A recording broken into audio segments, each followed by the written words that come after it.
eyes. We don't, the patient doesn't understand it because externally the eye may look normal. So either regular checkup panno. So every patient should have regular checkup done. Then only we can find out the diseases of the diabetes which can affect retina. In fact, under the Agarwal Group of hospitals, we are doing regular diabetic retinopathy screening. So just like we do screening for the glasses and everything, we now have special cameras where without any special gadgets, we can take photograph of the retina. We can check whether diabetic retinopathy is there or not.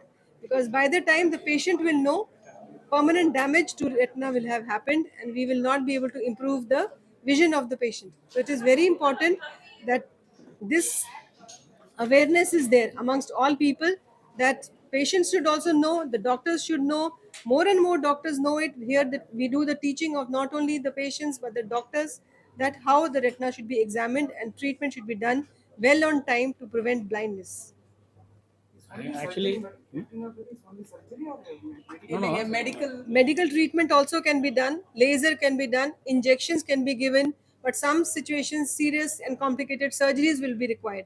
So here we have covered all the aspects, how to do even complicated surgeries, but taught here on a video based session, and by the very famous and authentic doctors of the country. Best of doctors came, almost 40 doctors came from across the country in this conference, and it was physically attended by more than 600 to 700 delegates who were here to see the meeting and learn from all these videos and their experience, which is some of the doctors had more than 40 years of experience in this line.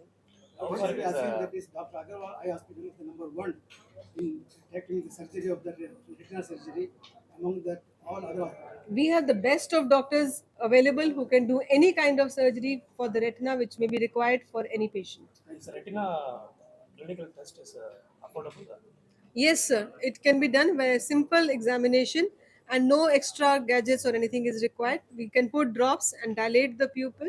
And in fact, they say the eye is like a window to the whole of the body. This is one place in the body of humans where we can actually see the blood vessels, where we can see live as to what is happening. Like we will say, heart patient solvanga the blood vessel block aiche. The heart less pak mudiyada. Indirectly, angioplasty and all those things we will do. But here in the retina, if we know how to examine, we can actually see these blood vessels and treat them very effectively.